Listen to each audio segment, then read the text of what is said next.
Westminster and severe delays on the Hammersmith and City line after a signal failure earlier on. There's no Bakerloo line today. That's because of engineering works. On the roads, there are queues on the M25 anti-clockwise. A lane's closed because of an accident between junction 21 for the M1 and junction 20 for Kings Langley. And it's heavy in Dulwich on the South Circular in both directions going through the roadworks at College Road. LBC Travel, I'm Dave Goff. This is LBC from Global, leading Britain's conversation. The Nigel Farage Show.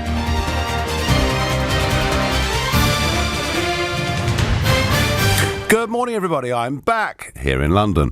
And, I'm getting bored with this every single morning constant diet of negativity that we get from mainstream media and so many in our political class. Today's is in The Observer. Will Hutton writes, life expectancy figures have gone into decline, but abandoning Brexit could reverse this. And within the article, and it's very nice of him, actually, he calls me an evil genius. Well, a very happy Sunday morning to you, Will, as well. So there you are. Brexit means you're going to die younger.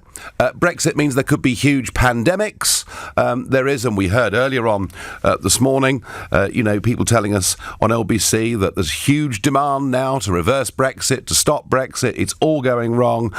And the debate that goes on constantly is within political parties, splits in the Tory party, some splits in the Labour Party. And the one group of people who are not involved in the Brexit debate at all are you, the public. No. You're not supposed to have a say.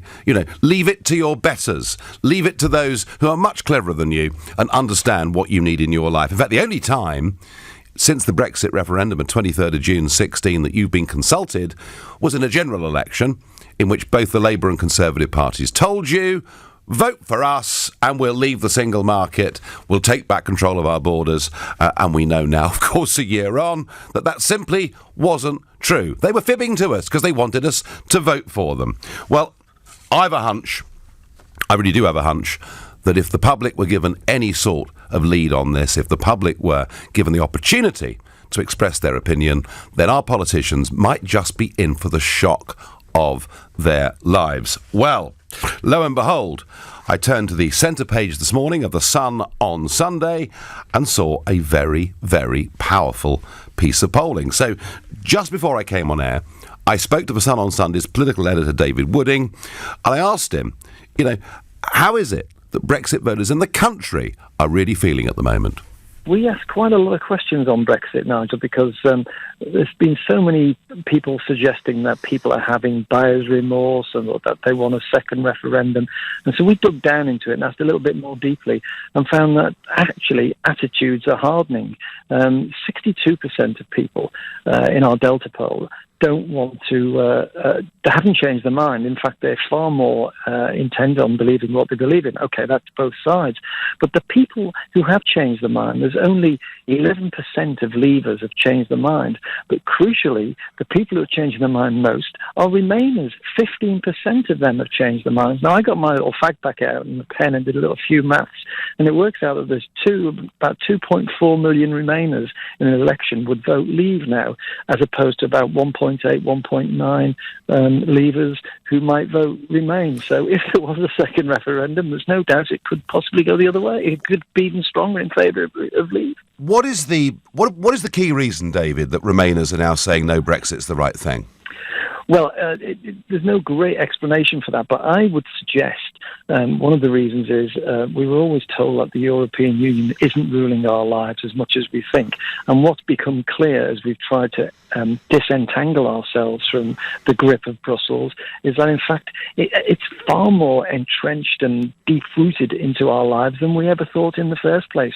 And they've also been a little bit put off by the bullying and the intransigence of Brussels, the unelected people who are pushing us around. And thirdly, Project Fear. We were told that the sky was going to fall in, and it's 2 years since Brexit, and we're all getting along quite nicely, thank you. It's just the negotiations that are causing us all the trouble. Yes, and also a constant diet of negativity. I mean, just put on the BBC, put on Sky News, and every single day there are endless stories about disaster that could befall the country if there's a no-deal Brexit. Would it be fair to say that our political class in Westminster, in both the main parties, are pretty out of touch with public opinion? Yes, indeed. One of the things the poll shows is that nearly half of people, 48%, think that the political classes are deliberately dragging their heels, trying to make heavy weather of Brexit talks in order to convince the public that they have to change their mind. It's just too difficult to do this. Look, we told you it was going to be hard. Look at the mess it's creating. Let's just not do it, eh? And I think that's what's happening here. They're deliberately putting up obstacles that aren't there. We've seen it from the European Union with the Irish border, and I think more and more people are seeing through this. And the message that comes through loud and clear in our poll today is just get on with it. We've given you the instructions to do it. Stop messing around. Just get on with it.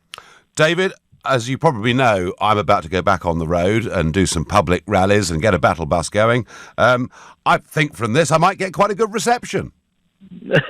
It does look good. It does look that way. I mean, the main thing that comes through from the poll about the politicians, the mainstream politicians, Theresa May, Jeremy Corbyn, and Vince Cable, is they're all in negative popularity. Nobody likes any of them and what they're doing, but nevertheless, people still feel that Brexit has to happen, and I think that's the main message from that. Nearly half of Brits think we should leave the EU on March the 29th, with or without a deal, like it or not. That comes through quite emphatically in our poll. Well, that was David Wooding, Political Editor of Sun on Sunday, and let's just repeat those polls. Should we just leave on March the 29th as planned, deal or no deal? Yes, 47%. No, 28%. That is a pretty massive margin saying let's just get on with it. And it does very much confirm what I think. I think our political class are, well, at best out of touch with the electorate, but actually I think they're willfully trying to betray the Brexit vote. They don't think you should have had the referendum in the first place, and they certainly don't think you should have defied them, the big businesses, the big banks, and of course we even defied President Obama. How dare we? So folks, do you agree with the findings in this poll? Do you see yourself as one of the 28% who says no, we can't leave without having another referendum? And if that's how you feel, call me on 0345 6060 973. Or maybe you're one of the 47% who says just get on with it, deal or no deal. If that's how you feel, text to 84850. And please let me know, do you think I'm right to go back on the road with a Leave Means Leave campaign? Have I got it right? Have I got it wrong? You're never generally shy of telling me where I've gone wrong, in which case tweet using the hashtag Farage and LBC. At LBC, of course, you can call as well. And as ever, you can watch us on Facebook and you can comment there too. Richard says to me by SMS, the EU Commission has no intention of offering any deal. There's more chance of finding the lost ark at a village jumble sale. Well, that's a nice, spicy way to start. And Vince Cable's been tweeting this morning. He says, I understand Nigel Farage returning to UK politics. The narrative of Brexit betrayal makes life more difficult for Theresa May and any attempt at compromise. Now there's a clearer choice between a no-deal Brexit and a people's vote with the option to stay in. Well, Vince, I just would say this to you. I do think that with proper leadership and with rallying proper business support, I do actually think that we could go to the European Commission and say, right, we're pressing the reset button. Look, guys, there's an awful lot of German motor cars driving around the UK. There's a heck of a lot of Prosecco going to be drunk at barbecues this afternoon.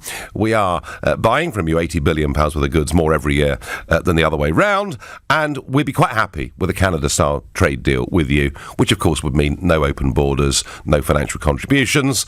And I do think we should have one last stab at that, but with them genuinely understanding that if that doesn't happen, we will walk away, and they will probably get much more badly hurt by this than we will.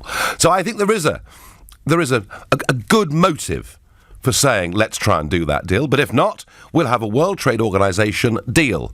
All this stuff about no deal, there is no such thing as a no deal. There are World Trade Organization rules out there. Countries like America trade with most of the world on those rules and do incredibly well. The point here is, everyone's trying to confuse this with economic arguments. The vote was a political choice.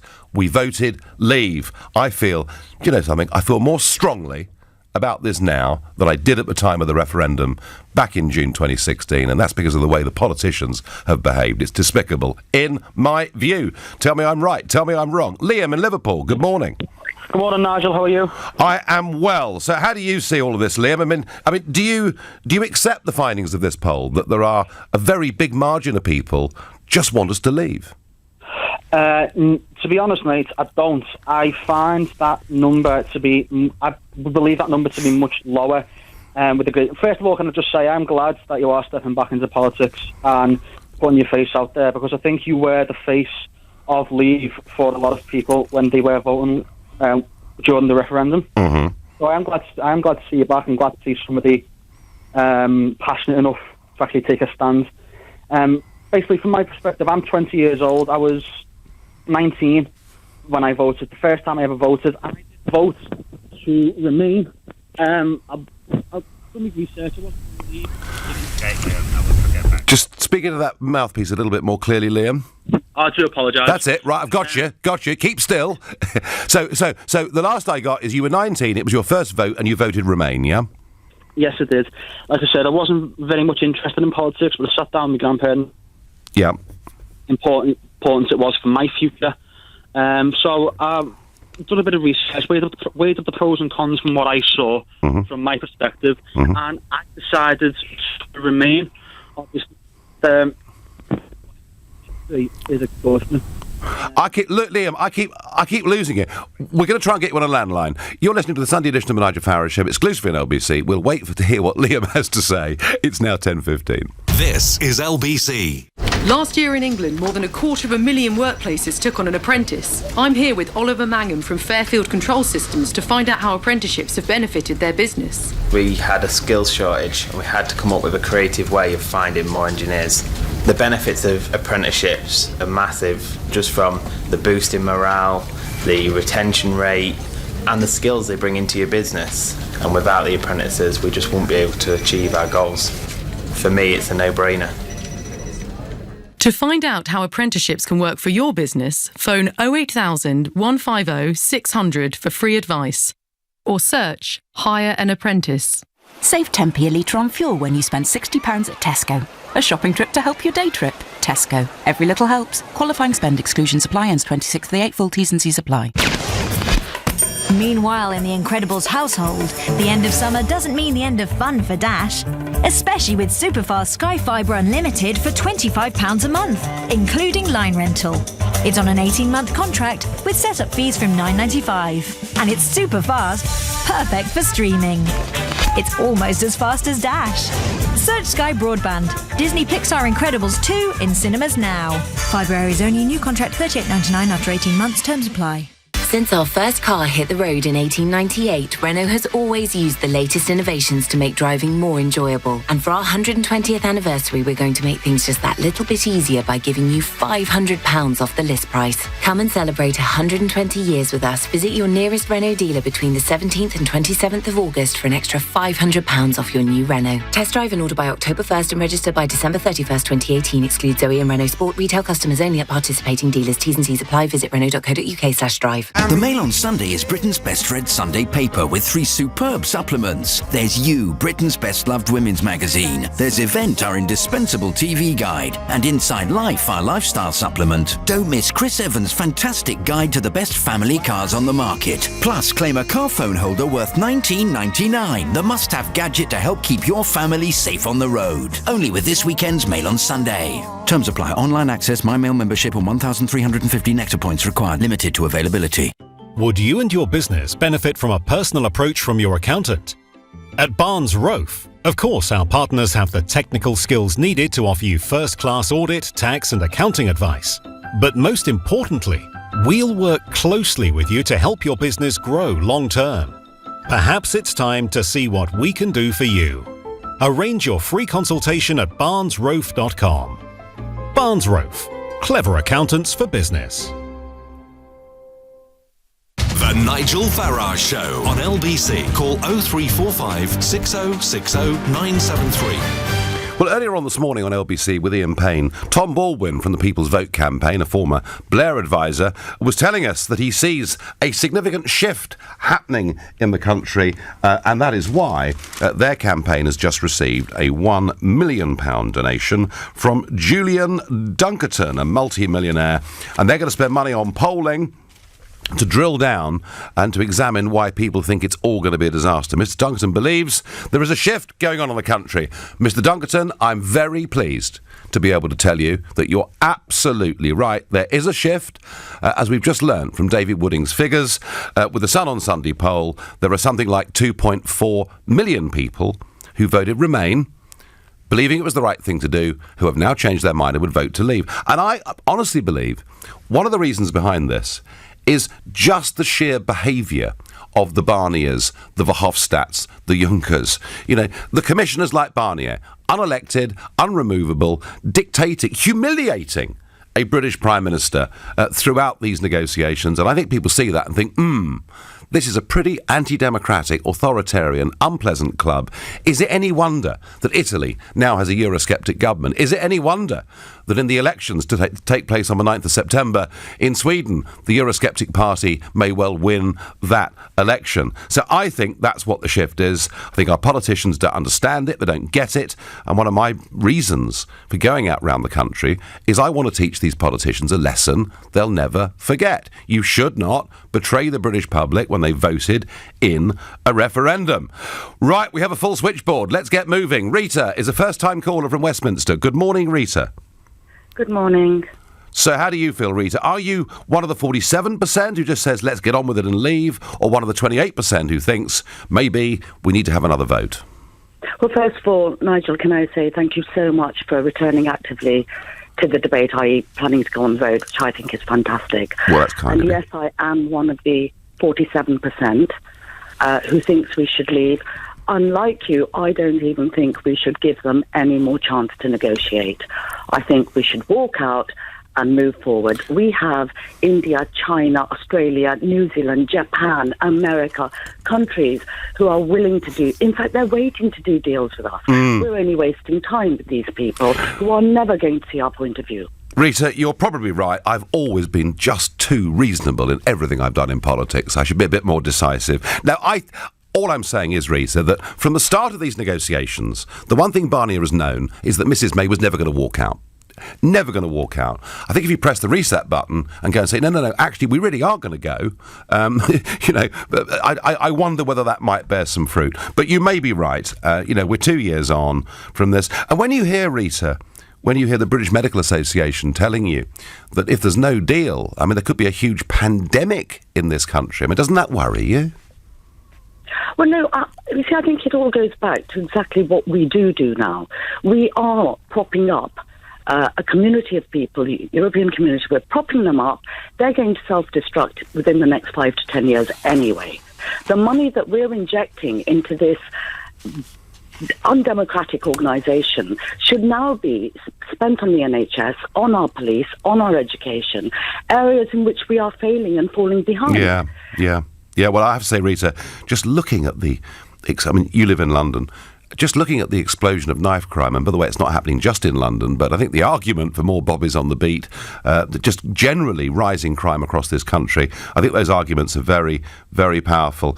And Rita, I tell you the other thing I want to ask you, the other piece of polling here that really stands out is when these people were asked, do you think the political classes are deliberately trying to make heavy weather of the Brexit talks in order to get us to change our mind? 48% agree, only 12% disagree. So it seems to me, Rita, that what's happening right now is we're losing faith in our politicians, perhaps even in our entire democratic system. Well, I 100% agree. The sad reality is many of our politicians are being paid by Europe. Many of our organisations are funded by Europe, whether it's 1% or 50% is irrelevant. So they're all self-serving. Gina Miller, self-serving. This Julian Duncan, if he has so much money, why don't you give it to a reasonable charity instead of wasting it on prolonging an exercise which has already taken too long? We have a democratic vote in this country. The referendum was to leave, and as you say, we're 2 years on, and no further to the end. Yeah, I mean, Rita, I think these people are almost trying to deliberately trip the country up. We've chosen a course, we're trying to get there, and they just want to trip us up and try and stop the whole thing. Rita, thank you for your call. Thank you for your passion. Nigel, I disagree with you on many things, but on Brexit and the democratic mandate that has to be upheld and carried through, I do, says Tony.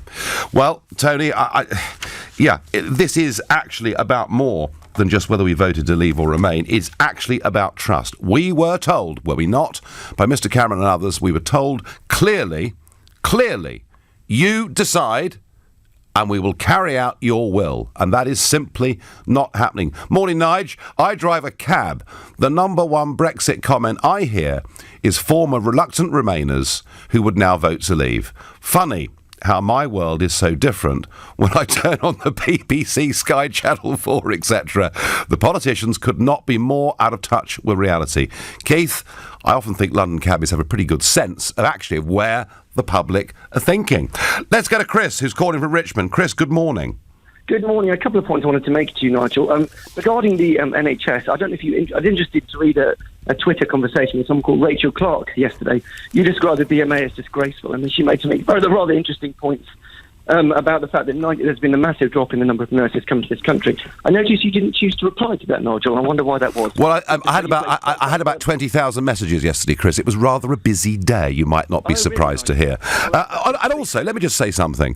One of the main arguments here, and by the way, at 11 o'clock today, I'm going to talk about university. I'm going to talk about the fact that so many people are coming out of university with debt and almost not any improvement of their job prospects, whilst at the same time, Chris, we're not training enough nurses, we're not training enough engineers. There's a real problem here. If we need to import nurses, Chris, from all over the world, we can do so. I mean, we always have to some degree. But shouldn't we, Chris, actually be using this moment as a means of rethinking about our young people and getting people actually trained in skills? Well, maybe, Nigel, but it's going to take an awful long time to train nurses. The other point I wanted to make here... Well, why not make a start, Chris? Why not, rather than relying on foreign labour for everything, why not start training our own young people to get vocational skills and jobs that they can actually work in for the rest of their lives? Well, I don't think anyone has a problem with that, but we don't need Brexit to do it. The other point I want to make, people's votes, is which upon this conversation. Yes, go on. 20 years ago, Nigel, I made a massive decision which affected my life. I was offered a job as an accountancy tutor, having just qualified, and I was offered a job at a start-up. I chose the job at a start-up. I'd accepted the other job, and as a result of that decision, by joining the start-up, I made a significant difference to my personal situation financially. I'm in the house I'm in now because I made that decision. If I'd listened to the headhunter who said, you made a committed decision, you can't change your mind, you can't back out, my life would be very different to the one it is than one it is now. But apply that to Brexit. If people are not able to change their minds, Nigel, well, I don't understand why, because if you can change your mind about holiday... Well, we did change our minds, Chris. We were told the common market was lovely and cuddly. We were given a referendum on it, and we chose by a majority of 2-1 to stay in the common market. We then, over the course of the next few years, saw it morph into something very different. We were asked, "Do you want to change your minds?" And we said, "Yes, we have changed our minds." On false premises, Nigel. Yes, or answer me. No. What? Name me one totally false premise. Well, Gisela Stewart, Boris Johnson, Nigel Gove, there will be a points-based immigration system by the next election. It's already been dropped, Nigel. Correct or incorrect? Well, and Chris, by the way, that is absolutely what people voted for in the referendum, and it's absolutely what they still want. There's nothing false about that. Brexit voters... You know it's not going to happen. Well, Chris, here's my point, right? OK, here is where you and I are going to agree. I know what people voted for, and the people know what they voted for, and they're sick to death of being talked down to and told they're stupid, and they didn't understand because they blooming well did. Chris, my point, and the reason for me going back on the road, is I trust the people, I do not trust our politicians, and the reason that pledge for an Australian-style point system has been dropped by Boris Johnson and others is because they're part of a political class, and they're all trying to water down Brexit, and what I want us to have, Chris, is the Brexit we voted for. On 2 points. Firstly, they've dropped it because it's not feasible, and actually... Not feasible? Changed it. No, because the Australian... Actually, if you want to bring immigration down, which was clearly the whole point of this, as far as you're concerned, actually, an Australian-style point system, as was pointed out at the time, actually leads to more immigration. What? No. An Australian-style point system leads to as many people as you think you need in the country, but what you're doing you're not just looking at numbers, you're looking at the type of people as well. That's the point, surely. Well, first, it's not going to happen, so we know that. We can at least agree on that. Second question... I don't agree. No, it is going to happen. It is going to happen. British politics, at some point, British politics has to start reflecting what people want. Fine, Nigel. What about the next point? Is Turkey going to join the European Union, yes or no, tomorrow? They've been paying Turkey billions for years. Billions in pre-accession aid. It is the passionate desire of the European Union for Turkey to join. It has been their passionate desire for a long time. Indeed, it was one of Mr Cameron's own personal pet loves. He wanted Turkey to join the European Union. Since Mr Erdogan has taken it down the Islamist route, it does not look very likely at this moment in time. But has it been for 20 years? Has it been for 20 years? And what at the time of the referendum, did David Cameron want Turkey to join the EU? Yes. Did the European Commission want Turkey to join the EU? Yes, absolutely.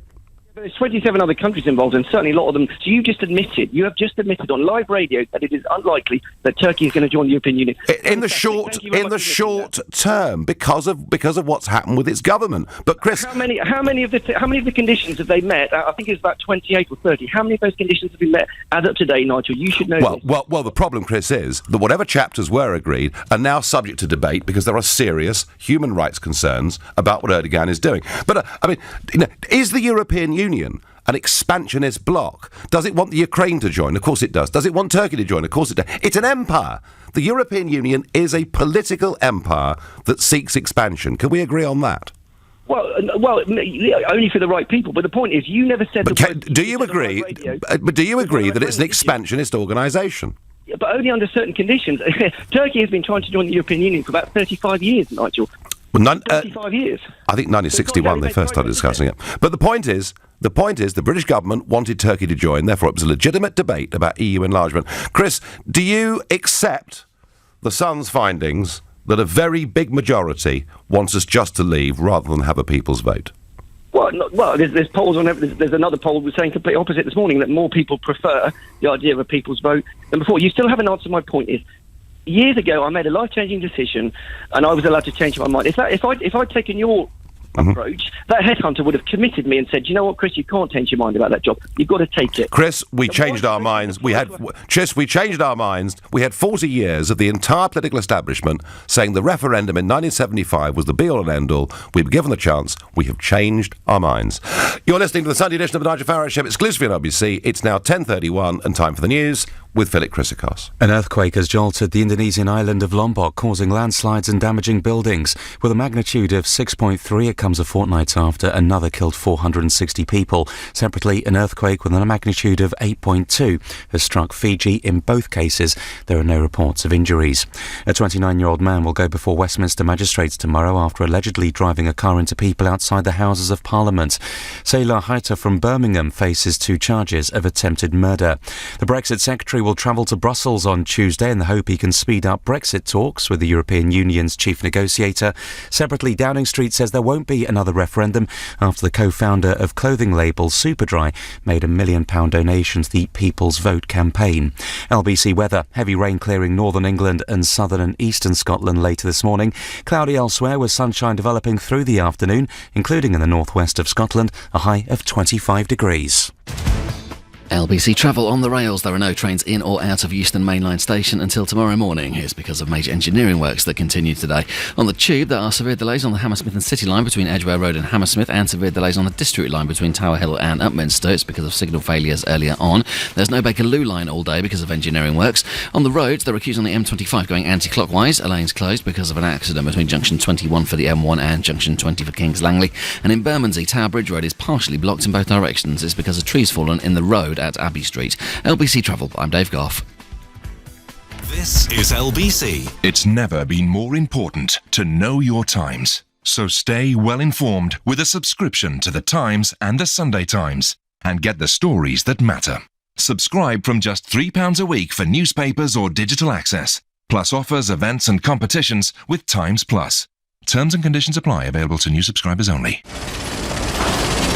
Last year in England, more than 250,000 workplaces took on an apprentice. I'm here with James Nevin from Blue Engineering to find out how apprenticeships have benefited their business.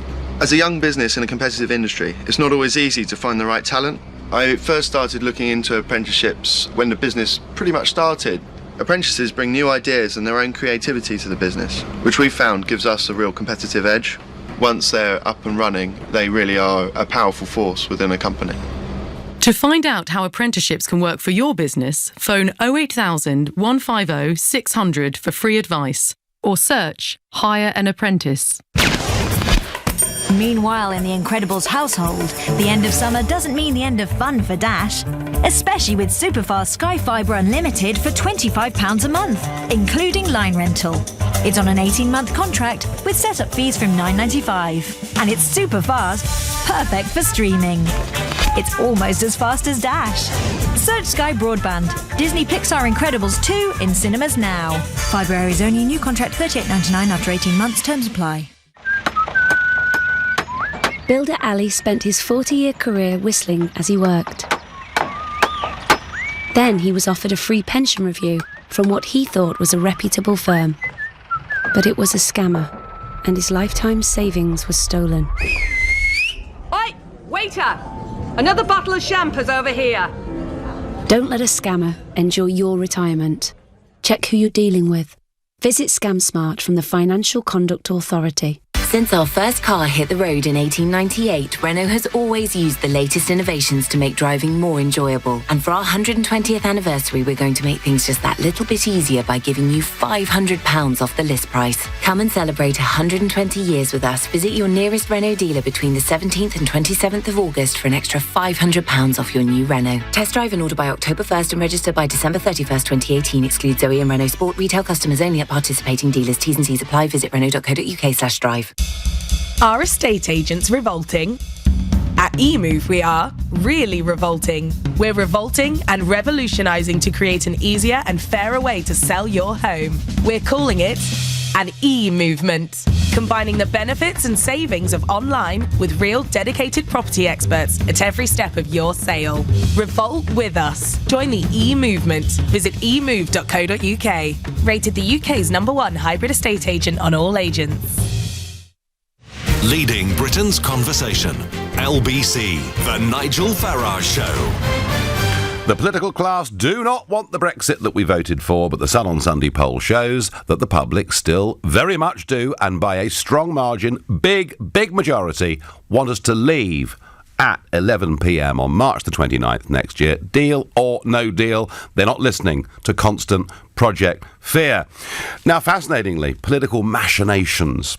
Just a month after the Chequers deal, which so many of the Conservative Party and elsewhere saw as a complete sellout and total betrayal, there's now a new narrative coming from the government and from Dominic Raab. Front page of today's Sunday Telegraph. Tories launch Project No Fear as no deal scenario is set out. So they're now telling us, a month after they wanted us to become a vassal state and telling us it was the only way forwards, that they're preparing for a no deal and they're going to start telling Europe they've got more to lose than we've got to lose, and actually some of the things I've been saying for years. Why are they doing this? Is this a genuine change of heart by the government? No, folks. I'll tell you why they're doing it. There's a wild beast out there on the loose, a dangerous, unkempt animal, wild, out of control. And it's called Boris Johnson. And they fear that with a Tory party conference coming up, and with Boris having now put himself very much on the side of the Eurosceptics, which actually is where 70 to 75% of the Conservative Party are, they fear that if the Prime Minister was to have another disaster at conference, perhaps some of you can remember the cringe-making speech last year, and if Bojo is seen to be the champion, then the 48 letters go in, and there's a leadership challenge. This is all being done to stop a Boris leadership challenge. Do not please take it at face value. Theresa May will not opt for a WTO deal. She wants us to remain as closely tied to all elements of the European project as she possibly can. Now, earlier on, I was talking to a 19-year-old Brexit voter called Liam in Liverpool. He explained to me why he'd voted to remain. He's, I hope, back on the line. Liam, hello. Liam. Hello, Nigel. You okay? Right. Okay. Carry on. You told us that you'd voted. You told us that you'd voted Remain. So, where does that leave you now? 2 years on. It leaves me very much so still wanting to remain, to be honest. What you mentioned before about the 47% want to leave, I believe that number to be very much lower due to Theresa May's handling of the negotiations. I don't see how we can have somebody leading the negotiations who didn't want Brexit in the first place. Well, on that, Liam, Liam, on that point, I would agree with you. And interestingly, if you look at Theresa May's personal poll rating, you know, she's running at minus 26% and Corbyn's running at minus 35%. And do you know something, Liam? I'm a little bit older than you. I can't remember any time in my adult life when both main party leaders were so unpopular. So I suggest to you, Liam, what the polling is telling you is the public have little confidence in May, don't believe in the way she's doing Brexit, but they still actually want Brexit. That's what it seems like to me, but then again, that makes no sense. How can this country, as a democratic society, believe in one person to lead the negotiations for our future, for my future, and for my children's future? How can we trust this one woman to lead us to a better place when she didn't want the Brexit in the first place? I couldn't agree more. She wants to go in with a hard Brexit, or no deal, whatever. Brexit means Brexit. Now, you said 47% want to leave. Well, I think, Liam, the important thing here is that this 47% just want to leave. They're not interested in whatever the deal is. They're not listening to the scaremongering. They're saying it was a democratic decision, a political, not an economic decision, a political decision to leave the European Union, and they want it carried out. Based on what, though? Because I believe the Leave voters to have been slightly misled. Liam, we keep hearing this. We keep hearing. But why don't we simplify this, Liam? Why don't we simplify this? The vote to remain was to remain part of a European political project. The vote to leave was to be independent. That, at the end of the day, is what this is really all about, isn't it? Do you know what it is? And like I keep saying, I did vote to leave. I did vote to remain. Sorry, but we have the country as one has voted to leave now. Okay, fair enough with that. I don't believe in all this nonsense about the second referendum. I think it's complete nonsense. That just goes against the democratic society. You know. Okay, I don't believe it. If we vote to leave, then we need to leave. My point is, I believe we need somebody who is capable of handling negotiations. Yes. She's not in any fit state to lead the. Liam, I 100% agree with you. And can I also use a word to describe you? You are a Democrat. Because you accept, although what you wanted didn't happen, that the will of the people must be obeyed. Thank you, Liam, very much indeed. We sort of got there in the end with that phone call, didn't we? The referendum result, says Catherine from South Wales, sent shockwaves through Parliament. A lot of MPs rejected the result to leave and are still in denial. The idea of a second vote on Leave Remain is an absolute betrayal of democracy. The people have already made their intentions known. As a Leave voter, I feel if a second vote was to take place, I would lose all faith in our democracy and Parliament. Well, Catherine, you believe that passionately, clearly, as a Leave voter, but I thought, wasn't it interesting that Liam, you know, as a young Remain voter, says, look, whatever I think, we have to get on and do this, and that actually the problem, he thought, was Theresa May. Difficult, really, to disagree. I get on Twitter. I was originally a Remainer, but I have since done a complete 180. I want us to walk away today. No deal, and I'm not alone. Friends and family are shifting for Remain to Leave too. Lefty Remainers might not get the result they want from a second referendum. Well, actually, that's very interesting, isn't it? I mean, that was the point David Wooding was making, is if we went through it all again, you may well find a much bigger margin of people would vote to leave. And yet, believe me, they won't give up. They will not give up. The interests of the giant multinational businesses are very much tied to this European project. They want unlimited cheap labour. They want a regulatory rule book that they effectively write themselves to the detriment of small and medium-sized businesses. The big businesses love the EU club. It's the best thing that's ever happened to them. And it's why, in many ways, this is a battle between the little people and the big people. It really, really is. Sam is a first-time caller from Lincoln. Hi, Sam. Hi, Nigel. How are you? Good morning. I'm very well indeed. So, do you believe these polling figures or not? Well, in actual fact, I haven't seen the polling figures. I don't normally read The Sun. Okay. So I wasn't aware of them. But what I would like, Nigel, would you offer us all some clarity on your position with regards to the second referendum? Yeah, we have one or not. I don't want a second referendum. If we have one, and I've been saying, Sam, for a long time, wake up, Leave voters. The Remain side are organising for a second referendum. And I said that 6 months ago, and I wasn't wrong. You know, Mr Soros' money is coming in, Mr Blair is there, Mr Clegg is there, Mr Cable is there. There's now a whole People's Vote campaign. So I've said to Leave voters, prepare yourself mentally, because the other side are getting ready for this. Now, I very much... Could I just dip in there? Yep. Because the reason why I'm intrigued is because you gave an interview to the Mirror on the 16th of May 2016, just before the referendum. Which has been so wildly misquoted, Sam, I can't believe it. In which I said if it was 48-52 for Remain, there would be some unreconciled in the Conservative Party who would see it as unfinished business, but that in reality it would be at least 25 years before we had another referendum. And I promise you one thing, Sam, if Remain had won, there'd be no discussion of a second referendum. It wouldn't even be on the agenda. I would like to say something else as well, which is I think all of us have been let down because I think the referendum structure was poor. I think it should have had a much higher margin because effectively what we're saying now is that under a million... What was the actual figure voting Leave more than Remain out of the those that voted? We're getting on for 3.9% or something like that. And what does that translate to in actual numbers, actual citizens? A couple of million. Okay, so a couple of million more... Which actually, Sam, is a massive margin compared to the votes people get to become Prime Minister. It was it was the greatest exercise in democracy in the history of the United Kingdom. Well, I disagree with that as well, because I would feel that democracy relies on truth and it relies on clarity of information. I'm afraid... I must state this. Obviously, you'd probably recognise from the kind of things I'm saying that I voted for Remain, and I still believe that we should remain in the European Union. Probably to make matters worse for you, I actually live in France, so my position is going to be terribly precarious if we have a no deal. Precarious? What's going to happen to you, Sam? Well, what's going to happen to me? Let me just state this clearly. Are the EU such unpleasant authoritarian dictators that they'll put you in prison or throw you out? I mean, they sound like horrible people, Sam. I'm sorry? They sound like horrible people. From what I've said, from me. Well, you're saying that you're worried about your future living in France as a result of the Leave vote. I mean, are they that nasty in Brussels? Well, Nigel, you should know you lived in Brussels for many years. I know. You were educated in international Brussels, so I would imagine that you. I did what? Sorry.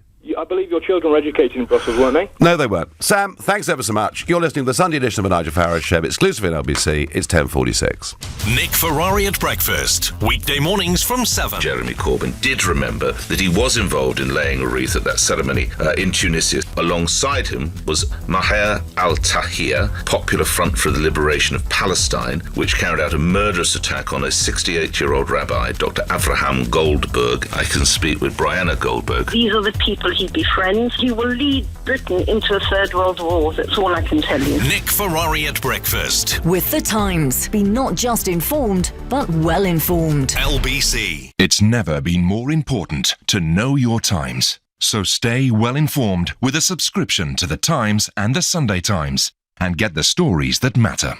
Subscribe from just £3 a week for newspapers or digital access, plus offers, events and competitions with Times Plus. Terms and conditions apply. Available to new subscribers only. Right now at Homebase, there's 3 for 2 on all paint and wood care. Hurry, offer ends soon. Homebase, always your home, always low prices. In-store only, cheapest item free, excludes clearance outlets.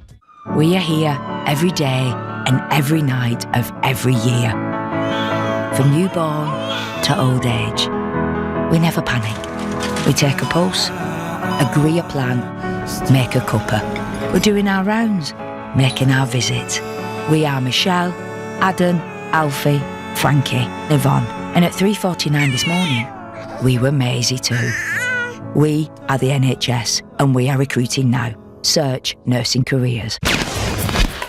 Meanwhile, in the Incredibles household, the end of summer doesn't mean the end of fun for Dash. Especially with superfast Sky Fibre Unlimited for £25 a month, including line rental. It's on an 18-month contract with setup fees from $9.95. And it's super fast, perfect for streaming. It's almost as fast as Dash. Search Sky Broadband.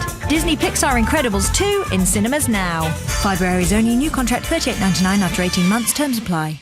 The Mail on Sunday is Britain's best read Sunday paper with 3 superb supplements. There's You, Britain's best loved women's magazine. There's Event, our indispensable TV guide. And Inside Life, our lifestyle supplement. Don't miss Chris Evans' fantastic guide to the best family cars on the market. Plus, claim a car phone holder worth $19.99. The must-have gadget to help keep your family safe on the road. Only with this weekend's Mail on Sunday. Terms apply. Online access, My Mail membership and 1,350 Nectar points required. Limited to availability. At Dacia, we like to keep things simple, like the Sandero Stepway, our super tough mini SUV from just $9,595. See? Simple. Apart from the name, Sandero Stepway. Sounds like a lolly for builders. Although it has been hot recently. The Sandero Stepway, the mini SUV from Dacia, Auto Trader's best value brand from just $9,595. Only at participating dealers. Visit dacia.co.uk to find out more. Dacia, you do the maths. The Nigel Farage Show on LBC.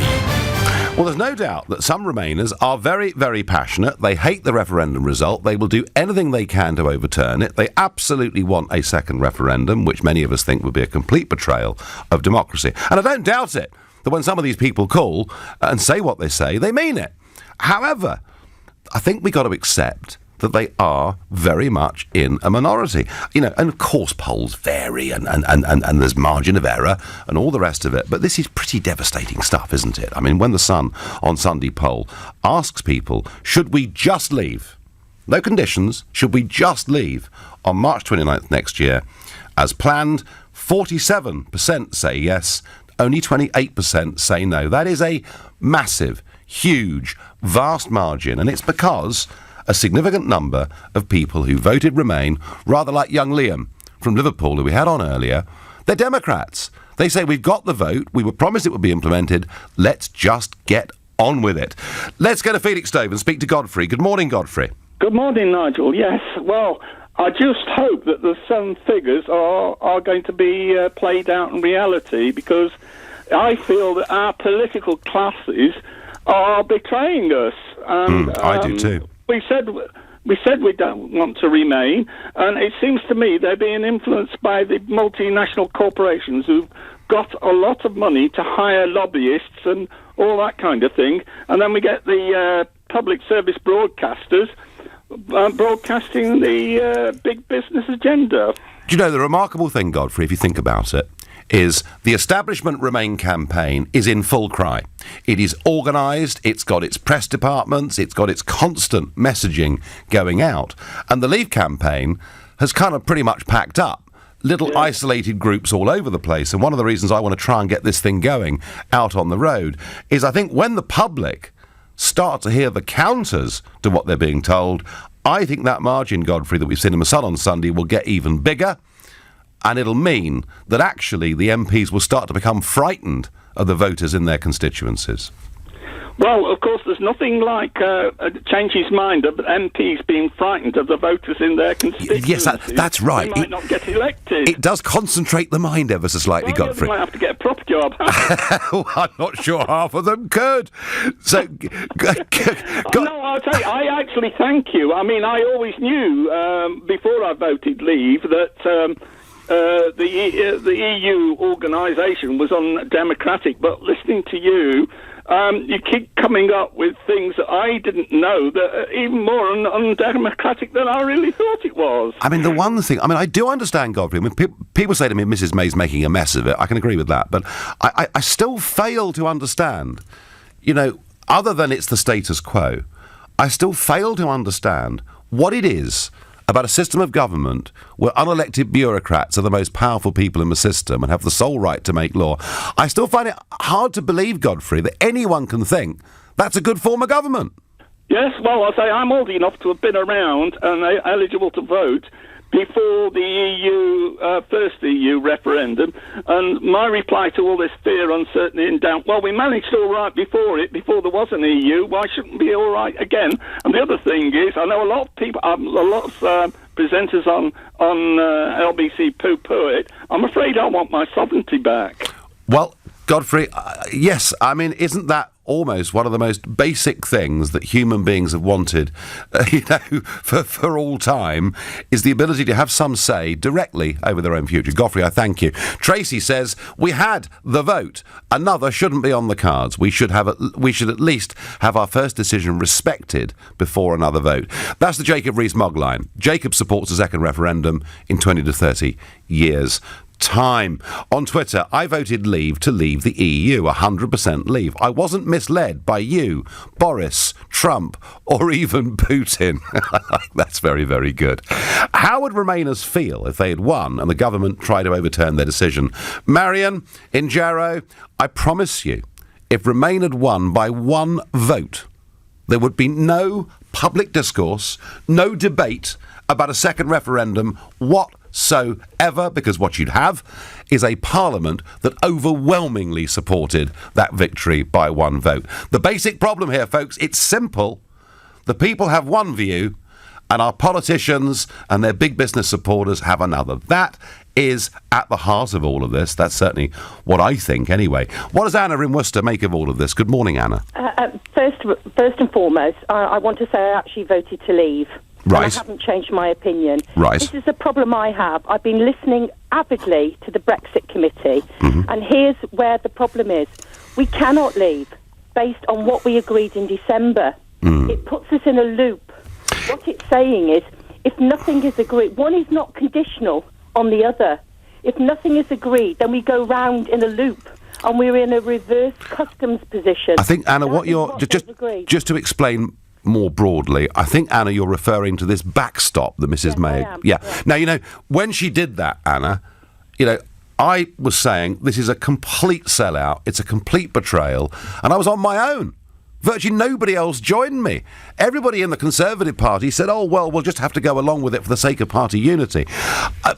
Anna, I think with whatever has happened in the last 2 years with Mrs. May... Conditionality. Right. Isn't agreed now. If we pull out, we do not leave on WTO terms. We're in a reverse customs union position. And a lot of people that voted out have got to understand this because there's no conditionality. And now Dominic Raab has got the brass neck cheek to turn round and say he's trying to build it in now in terms of parallel talks and good faith.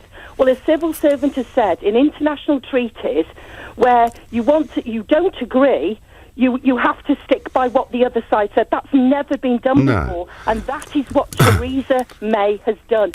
We cannot leave the European Union because of the backstop agreed in December. Right. Anna, people have got to understand that. Anna, what needs to happen is either Theresa May needs to metamorphosize over the course of the next couple of weeks and become a very different human being, or she's got rid of, and you have a new leader, and you go along and say, I am sorry.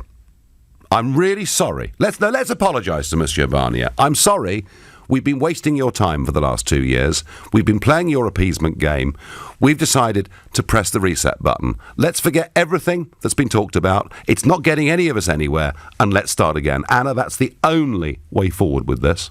If the European says, no, we're not going to press the reset button, we have an agreement to go round... Well, then we get rid of that agreement.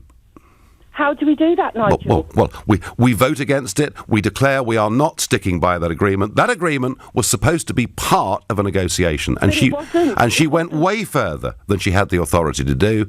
She did it through deception, and ultimately, this comes down to political will. The British government can pretty much do whatever it likes if it has political will. I can see you're worried about the backstop. You're right to be. Anna, thank you. I've got time for one more caller. Marty is calling from Belfast. Good morning, Marty. Good morning, Nigel. I'm a little bit confused, and I'm hoping you can help me out by answering a question. It's over this second referendum, or potential second referendum. Nothing is going to happen until Theresa May comes back with either a yay or a nay on the deal. And that's going to be when, October? It's due to be October the 19th. I mean, all these things can shift and change, obviously. Well, let's assume that miracles happen, and on October the 19th, the deal comes back. To then turn around and say, right, okay, I've changed my mind. Yes, public opinion is such that we should have a referendum on this deal. Is there not something that stopped a referendum happening within a certain period of time? Because I think from memory, it was about 6 months from when they said, right, referendum is going to happen in January, and it happened in the middle of June. Oh, look, Marty, if they wanted... Going to be well past the 29th Yeah, of course. March. Yeah, I mean, that is an argument. However, if Parliament wanted to call a referendum, and provided the Electoral Commission didn't object, I think 6 weeks it could happen in quite comfortably. Okay, fair enough. So it is possible. It is possible to actually then happen. It is possible. Assuming that the deal is ratified on or by October 19th.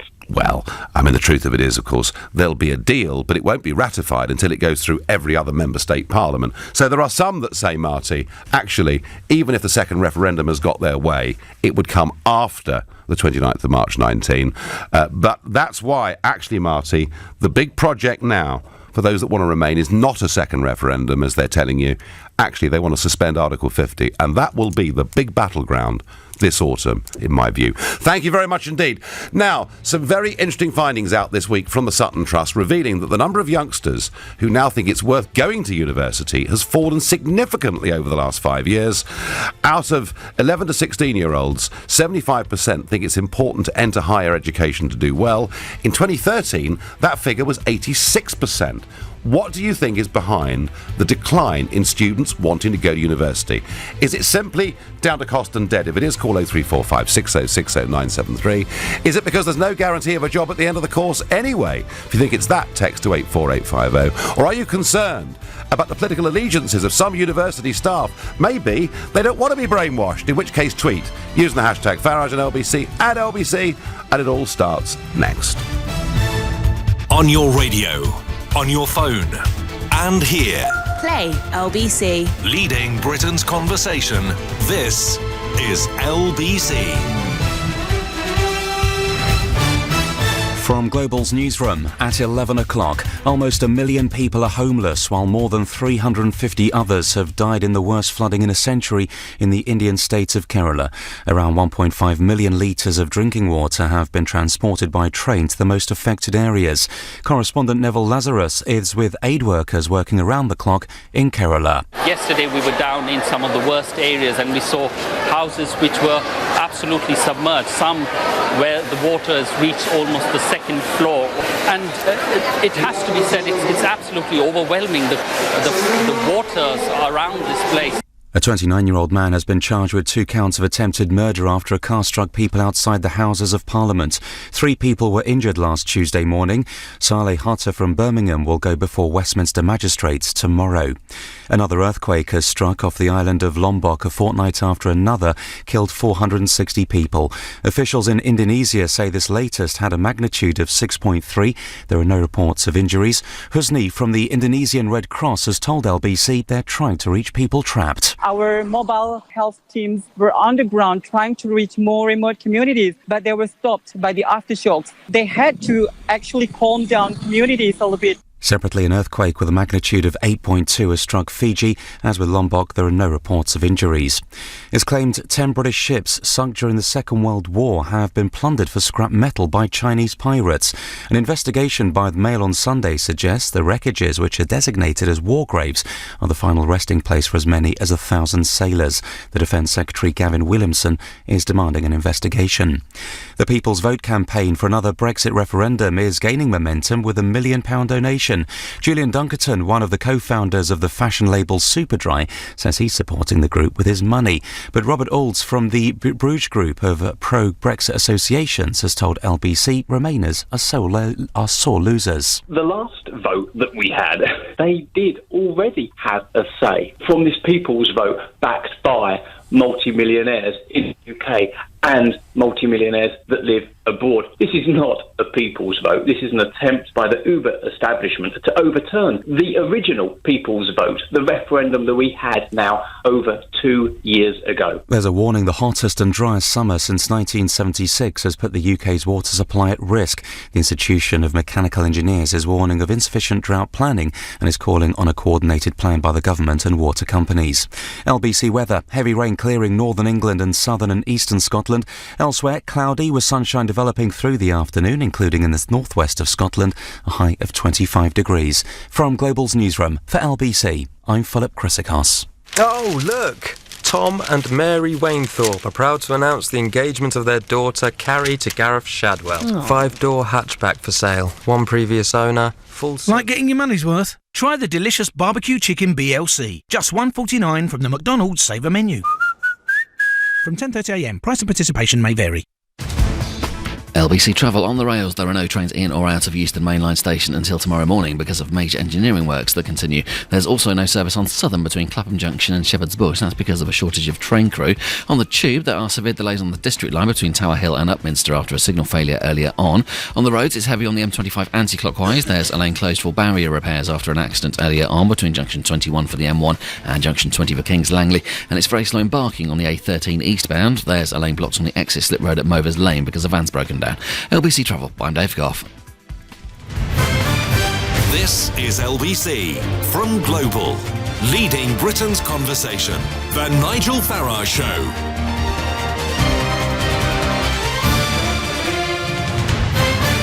Well, last week it was the A-level results, wasn't it? And some arguments about whether they've been made harder or easier and what compensations have been put in place. But rather than students chasing university places, for the first time, I think, in a very long while, it was actually universities chasing students. Universities advertising, saying we're short of people on this course and on that course. And that goes hand in glove with a slight change in attitude.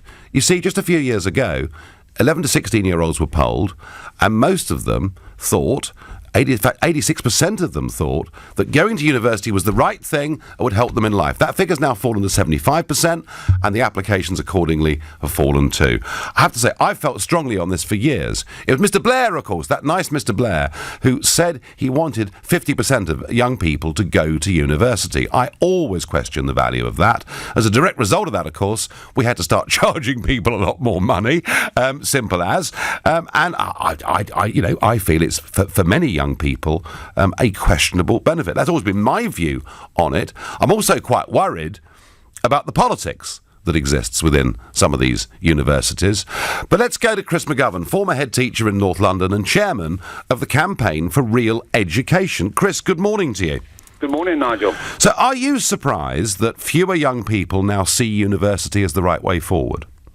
Well, I'm not surprised because the reality is that going to university doesn't suit probably a majority of young people. I mean, it's good news that more young people are aware of that these days, but still 75% of youngsters think they should go to university because they're persuaded that that's the best route. Schools, who seem to know very little about the world of work, push the universities. The government pushes universities. The universities themselves are offering all sorts of incentives. You get a season ticket for a football club, you get gym membership, you get a free laptop. So they're like the white boys at the... Is this really going on? Well, they're selling it, and it's all based, of course, on the A-level results, and the A-level results have turned out to be a counterfeit currency. I mean, you can get into university now by failing all your A-levels. I think this morning some figures came out from one of the newspapers. I think there are 68,000 places available for youngsters who failed all their A-levels. Really? So it's a pretty bad state of affairs. And what really worries me is that, by the way, I spoke to a conference of university admissions tutors a couple of years ago now. I sat alongside Professor Les Ebden, who's the man who for the government is basically the admissions czar. He's in charge of fair access. So he's quite a big thing. And I said to that conference that if they want to know what happens to half of their graduates, you want to go across the road to the local coffee bar because a lot of them are underemployed. It causes big silence in the room. And I said other things about these youngsters being led astray. They should be doing apprenticeships, on-the-job training, etc. But after that conference, 3 admissions tutors from quite important universities took me aside privately. They said, thank God you said that, because no one else will say. That's interesting, isn't it? So are you telling me, Chris, that after 25 or 30 years of the public increasingly thinking that if their young son or daughter gets a degree in an ology, that actually that's not taking them forward very much? No, look, if you've got a bright academic youngster, of course going to university is going to maximise their potential. But, I was asked quite recently about a fairly new course, been up and running for a couple of years at Nottingham Trent University. It's a degree course in heavy metal music. Now, I'm sorry to laugh. Said, look, you don't need to be doing a degree to be a heavy metal rock music. And a lot of the support I got came from the heavy metal music brigade. They said, this is rubbish. You don't need a degree in heavy metal music to become a rock star or heavy metal musician. A lot of these youngsters are doing courses.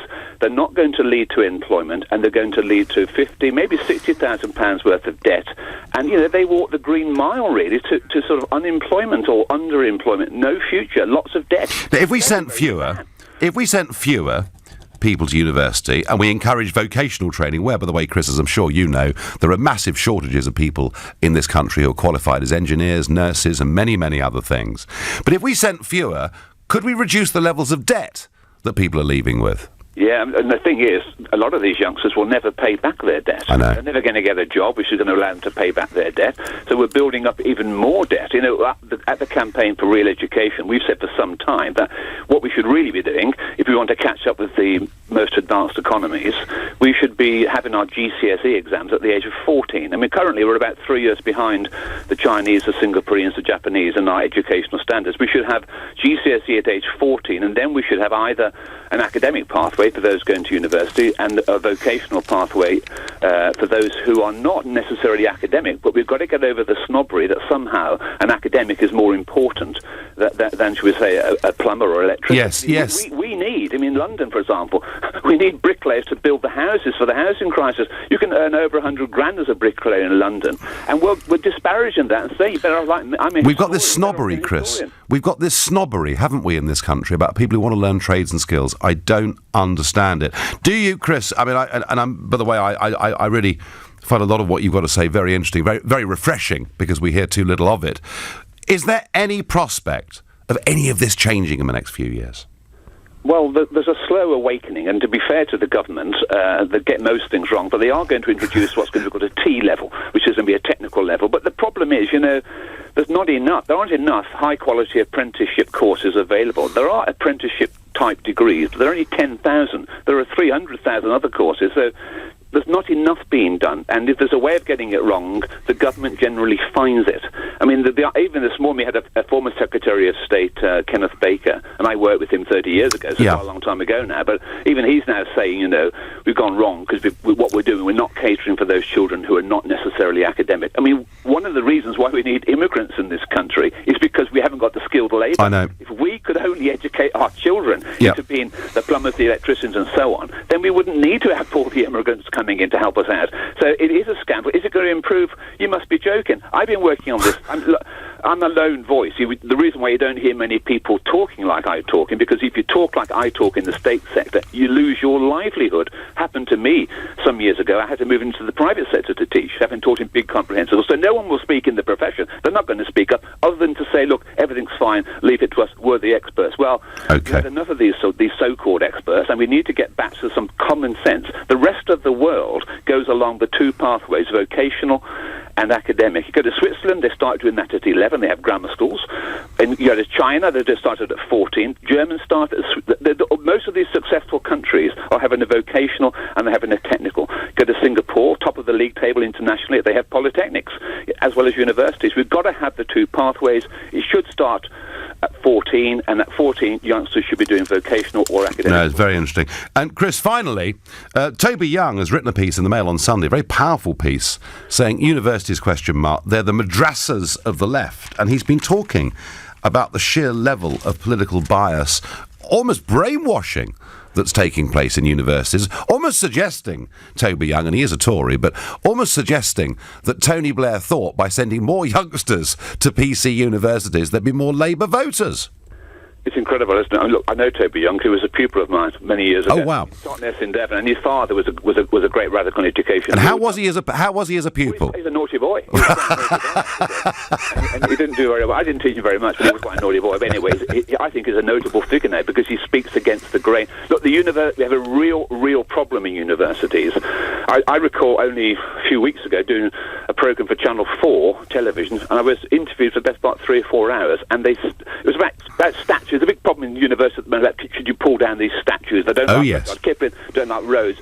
Big programme about that. Did an hour's programme. They censored virtually everything I said, almost, because what I said they couldn't answer. I said, look, we have got a problem in this country with statues, perhaps, but look, one of the most recent statues to be erected in London is of the Jamaican nurse Mary Seacole. Now, she's an important figure, deserves a statue, but she was a racist.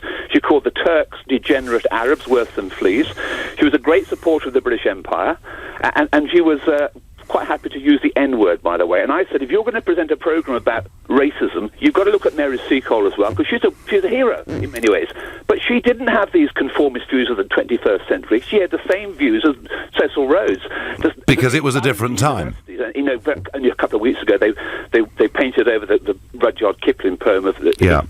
When I was head teacher in North London, I used to give every school leaver, a copy of that poem, because it tells you all you need to know about life. Now, you know, it's censored, it's forbidden. Is it, and this desire in universities, is it the students that are doing this, or is it actually the lecturers that are pushing this? It's both, of course, and it's also the schools. I mean, the schools are coming through, the children are coming through from school, they are effectively brainwashed. We have a national curriculum for history. By the way, I have to write it with Michael Gove, so I know what I'm talking about on this one. It doesn't require the teaching of any specific event from British history, nor any personality, but it does require the teaching of West African history and Islamic history. So the children are getting... I worked with some the black community in Lewisham, and they said to me, Chris, they said, the problem in our schools is that our kids, and there's a black community, they're getting a non-stop diet of slavery and deprivation, whereas the posh kids at Eton and Harrow, they're getting Nelson and Wellington. Why can't we have a bit of that? Because that's how you make progress in society. Not just doing slavery, it's important, but you've got to do the other landmarks. And Britain is a great country, and children should learn about that. They should. Chris McGovern, thank you very much for joining us. Well, he was pretty plain-spoken there, folks, wasn't he? Chris McGovern, former head teacher in North London and chairman of the Campaign for Real Education, and he's seriously questioning, the merit of university for many of our young people. I have to say that is a view that I feel very strongly about. Tell us I'm right. Tell us McGovern's right. Tell us McGovern is wrong. 0345 6060 973. And this business about political bias, it's not just here in Britain, it's in America. I spoke at Lafayette College in Pennsylvania earlier this year, doing a big debate against Vicente Fox, the former Mexican president. And I was told when I got there by security, there are protests, Mr. Farage, so come with us and we'll take you in the back of the building. Oh, goodness me, I don't know what's going on here, although I'm fairly used to it. Anyway, I was later shown a photograph of the protests. It wasn't the students, it was all the professors with their big slogans, ban Farage from campus. What on earth is going on? Wouldn't it be right that our young people should be taught free speech and free thinking? Not that one point of view is absolutely right. I wonder whether that's why, in some cases, 18-year-olds who've got a conservative disposition, a centre-right disposition on the world, maybe think, I can't bear the thought of going to university because of the way they're going to speak to me, because of the way they're going to deal with me. I don't know. Let me know what you think. But for now, you're listening to the Sunday edition of the Nigel Farage Show, exclusively on LBC, and it is 11:16. This is LBC. That's a Swale heating engineer setting off to help another customer. We have over 250 highly qualified engineers on hand 24 hours a day, 365 days a year to deal with your boiler installations and emergency breakdowns. Visit swaleheating.com. Rely on us to keep you warm. We are here every day and every night of every year. From newborn to old age. We never panic. We take a pulse, agree a plan, make a cuppa. We're doing our rounds, making our visits. We are Michelle, Adam, Alfie, Frankie, Yvonne. And at 3:49 this morning, we were Maisie too. We are the NHS and we are recruiting now. Search nursing careers. Hi, sorry, I wonder if you could help me. Well, I'll try. If I give you this £10 note, can you please promise me that you'll put it to a good cause? Yeah, sure, of course I will. Great, thanks very much. In fact, let's make it 20. Here you go. No worries. I'll take care of it. See ya. You wouldn't give your money to just anyone this Eid al-Adha, so why give it to a charity you're not even sure is registered? Visit gov.uk/check charity to ensure your zakat always reaches the right people. If there's one thing QuickFit's famous for, it's tyres. And it's easy to see why. We have thousands of tyres in stock, including all the top brands. So we're bound to have what you need. Plus, with our special offers, there's always a great deal to be had. So head down to your local QuickFit today or book online and drive away happy. Ambitious and determined to succeed. Study for a 2-year degree at GSM London this October for just £12,000. That's £6,000 per year, and make your bold dreams happen. Accelerated degrees are a great way to progress your career faster. And they're awarded by the University of Plymouth. Apply now at our Greenwich campus and follow your dreams of success. Act fast. Offer ends 31st of August. Search Have Bold Dreams at GSM London. Special offer. Conditions apply. Is your money working as hard as you do? Think about it. While you're grafting away, is your money working too? No? Then it's time to Wealthify. Wealthify is the smart, easy way to start investing. Just say how you want to invest. Cautious? Adventurous? Somewhere in between? And let Wealthify do the rest. Then keep track of your money on the app. Easy. Isn't it time for you to Wealthify? Download the app or visit wealthify.com. With investing, capital is at risk and you could get back less than you put in. What makes a fireman a hero? We do face dangers on a daily basis. Bravery. We will risk our lives for the benefit of others. Strength. Get in there, boy! Determination. It's risky, it's the nature of the job. Or just the overwhelming need to save lives. Ordinary. If you've helped somebody, it's priceless. Every day. It's more than a job. You want to help. Heroes. Into the Fire starts tomorrow at 10. Brand new and exclusive to Really. The Nigel Farage Show on LBC. Call 0345 6060 973. So the A-level results came out last week, and a lot of youngsters, those that got the grades they wanted and going to universities that they wanted to, are fine. Others who may not have done as well as they'd hoped, but are not finding it difficult to find places. And it's very interesting that Chris McGovern from the Campaign for Real Education said there are 68,000 places still vacant for those who failed all of their A-levels. Does it actually make sense? If people fail at their A-levels, for them to go on to university? Might people not be better off getting a trade, a skill, where they might actually get paid rather more than many of their friends who are going to university and coming out with 50 grand's worth of debt trapped around their neck? Or maybe you think, no, McGovern and Farage are wrong. As many young people as possible should go to university to get a degree in heavy metal music. Is it worth a £50,000 debt to get a degree in heavy metal music? I don't think it is, but please tell me I've got it wrong. I also wonder whether, actually, for a lot of young people, it isn't about the lifestyle. They're going because they think it's going to be 3 years of partying and really great fun. I'm not against great fun. I'm very pro people having great fun. I'm just not very pro young people wasting 3 years of their lives, and that's what really worries me. Let's go, and by the way, if you've just got your A-level results, let me know why you're going to university, why you're not going to university. Daniel is a first-time caller from Belter in Derbyshire. Daniel, good morning to you. Good morning, Nigel. How are you? I am well. So, are you surprised or not that fewer people now want to go to university? Not at all. I'm a higher apprentice / degree apprentice. I took a bit of time to make my decision. In fact, I turned up at my first job after leaving A-levels in France the day of the referendum, told them the way I voted, and I didn't make many friends. But that's okay. I've spent my life doing that. So you're 20 years old now, Daniel. Yeah. So I've been doing a higher apprenticeship for a year. Yep. I took a bit of time out to make my decision, as I said, but throughout my whole A-level experience, I was told by my teachers, you must go to university, you must go to university. Yes. But what I found is when people had written off to university, applied for their places, they got unconditional offers, and they stopped turning up to school because they felt that they had got into university now, they need not apply themselves. I I don't blame anyone going to university. I think there's a set amount of trades and jobs that do require a degree, but I would completely champion becoming an apprentice at every single step. And can I ask, Daniel, the apprenticeship you're on, is this a government scheme or a private company scheme?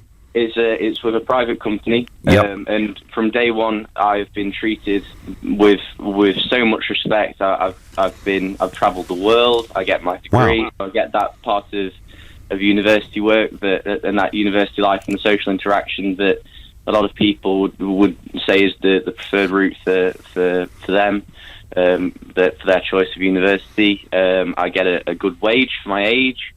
I get a lot of support. I'm on a pension scheme. I'm looked after completely. And so no regrets, Daniel. Missing university, good decision. I wouldn't go to university. Okay, terrific, Daniel. Thank you very much indeed. Interesting, wasn't it? There's somebody who's been and wasn't it interesting? He made the point Chris McGovern made. Pressured. Told at school you must go to university. He's out there doing a private company apprenticeship. He's studying at the same time. He's even on a pension scheme. Doesn't sound bad, does it? Really? Kalpana is a first-time caller from Wembley. Good morning. Good morning, Nigel. Just wanted to speak to you about my daughter, who's gone through the A-level process. Mm-hmm. Unfortunately, missed out a medical place, a medicine place, for 4 marks on maths. Mm. Well, it can be tough, can't it, this system? Well, it's she's had to go for medicine. You have to go through a tough process to get to this stage, and then to turn around and say you've missed out by 3 points. You just get an unsuccessful on your UCAS application. Pretty upsetting. We've had to go through the remarking situation. She's not eaten for 4 days. She's been crying. She's really upset because she's built herself up to, and the government are saying, we want, doctors. She's British born and brought up. Should be the ideal candidate. Isn't the answer for her to retake these exams? For 4 marks? Yes, absolutely. Look, I know this can be horrible. This can be horribly cruel, but you know something? All through life, there are a series of events that take place where you either win by a bit or you lose by a bit, and it can be pretty horrible and pretty hurtful. And when someone's 18 years old and they've set their mind on something, it's pretty heartbreaking for them. And I understand. It's very heartbreaking, yeah. But the thing is, you have to repeat it. You'd have to spend a year out of. The education system to just do this one exam again. Crazy. I think the universities should look at it holistically, because it's not just the exam that she's done, and for 4 points. She's had to do the interview, the application form, the personal statement, and a UK CAT. She's got a very high score, work experience. She's done it all. And then for this, they should have a system like America where you get offered based on your results and stuff. And then whatever happens, you go straight in, as long as you've had your offer. Yeah, she's fallen into a very, very tough place, and I'm sorry, but there must be ways that you can retake A-levels in a few months' time. There are ways you can do it. I don't know what it costs to go through that, but she certainly wouldn't have to wait for a whole year. It may be another year before she goes on to university, but hey, she could find a job during that period or whatever. But I do think, Kalpana, listen, here's me giving advice to universities, but I do honestly think if this was my daughter in this situation, I'd be saying, look, it's horrible. You've set your heart on it. Let's find a way to retake these in a few months' time. That's my view. Kalpana, thank you for your call. And, it's true, isn't it? Life is like that. It can happen at GCSE. It can happen at 18 with A-level. It can happen because you get picked for the football team, or you don't get picked for the football team, or you win an election, or you lose an election. But life is full of these kind of incidents where sometimes you win and sometimes you lose, and it can be very, very cruel, hurtful and unfair. That's a case of somebody who wants to go to university but can't quite get the degree that she wants. But many others are saying, do you know what? We're going to university because everybody else is. We're going to university because it's going to be a party. We're going to university because our teachers are telling us we have to. And some are beginning to think, is it worth a £50,000 debt for a degree in heavy metal music? Let's go to Lorraine in Chelmsford. Lorraine, good morning to you. Good morning, Nigel. Thank you for taking my call. It's Not a lovely bit. to speak to you. Being the cynic that I am, right. I can think of 5 reasons why the Blair government pushed for the kids to go into university. Right. 1, indoctrination. I'm going to come. Right. Yeah, well, I'm going to come to that in a moment at a bit more length. But so I'll pass on that for now. But 1, indoctrination. Yeah. 2. To manipulate the employment figures, the unemployment figures. That may have been valid then, but now, with unemployment at the lowest since 1975, it wouldn't be. 3. At the time, I was talking about when the Blair came. Yeah, no. I get that. I get that, but it wouldn't be so relevant now. Yeah. More jobs for the EU to come in at a lower standard, where our leavers would have been taking then jobs. What? Because they wouldn't have had. Okay, I'm not sure. Go on. 4. More index to the bank. I feel like I'm being examined here, you know. more debts to the banks, yeah, right. Yeah. And it's big business for the universities. It's all about money. Well, I think, yes. I mean, the universities, of course, the money matters to them hugely, and of course, they get some money from the European Union, albeit it's our money that's been recycled. Lorraine, If you had an 18-year-old boy or girl right now who wasn't particularly academic and didn't know what they wanted to do in their lives, would you recommend university? My son is a scaffolder. He's 24. Yep. Many of his friends went to university and they've come out and they're working in coffee shops. My son is on £170 a day. Yeah. So he made the right choice, Lorraine. He certainly did. Yeah, thank you very much indeed, Lorraine. Well, it's interesting, isn't it? You see, actually, and the earlier caller said a bricklayer in London can earn £100,000 a year. I'm guessing to do that, they're going to have to work pretty damned hard and have their own company and employ a couple of people. But hey, there is real money in trades, folks. Real money in trades. And it'll last you for decades. And yet, we seem to think, through our education system, oh, no. You absolutely must go to university for reasons that I simply don't understand. I'm going to talk in a moment a little bit more about political bias within universities, and I wonder whether that might be putting a few people off too. I think we've got a real problem that we're not teaching our youngsters critical thinking. I'll come to that in a moment, but for now, you're listening to the Sunday edition of the Nigel Farage Show, exclusively on LBC. It is now 11:30 and time for the news with Philip Chrysikos. With almost 1 million people homeless due to flooding in the southern Indian state of Kerala, there are fears of an outbreak of deadly waterborne infections. Helicopters are being used to deliver urgently needed medical supplies to the worst affected areas. More than 350 people have died since June. A 29-year-old man will go to court tomorrow charged with attempting to murder people by driving a car into them outside the Houses of Parliament. The 2 charges against Sailor Hulla from Birmingham are being treated as terrorism. The government says it's investigating reports a number of British Second World War shipwrecks in Asia have been plundered by grave robbers. The Defence Secretary Gavin Williamson says he's very concerned at allegations of looting. LBC weather, heavy rain clearing northern England and southern and eastern Scotland. Elsewhere, cloudy with sunshine developing through the afternoon, including in northwest Scotland, a high of 25 degrees. LBC travel on the rails. There are no trains in or out of Euston Mainline Station until tomorrow morning because of major engineering works that continue. On Southern, service is suspended between Clapham Junction and Shepherd's Bush. That's because of a shortage of train crew. On the Tube, there are severe delays on the District Line between Barking and Upminster after a signal failure earlier on. On the roads, it's heavy on the M25 anti-clockwise because of an accident that's now on the hard shoulder between Junction 21 for the M1 and Junction 20 for Kings Langley. All the lanes are open again. And it's very slow in Barking on the A13 eastbound. There's a lane blocked on the exit slip road at Movers Lane because a van's broken down. LBC Travel, I'm Dave Goff. This is LBC.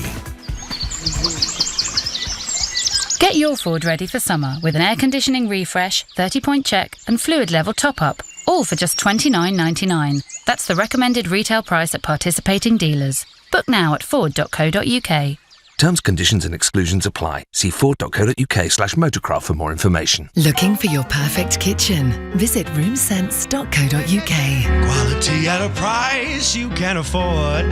That's Room Sense. Everyone's asking you if you've ever had PPI, and for a good reason. If you've had a mortgage, loan or credit card in the past, you could be owed thousands. The deadline for making a PPI claim has now been set, so now's the time to text Allay Claims to see if you could be due a refund. We'll do a free, no obligation PPI check and let you know if you could be owed money. So don't be off your trolley. Get in touch with Allay Claims now. Text WIN to 60012. That's WIN to 60012. Visit swaleheating.com and put your boiler in safe hands with Swale Heating's highly qualified engineers. Rely on us to keep you warm.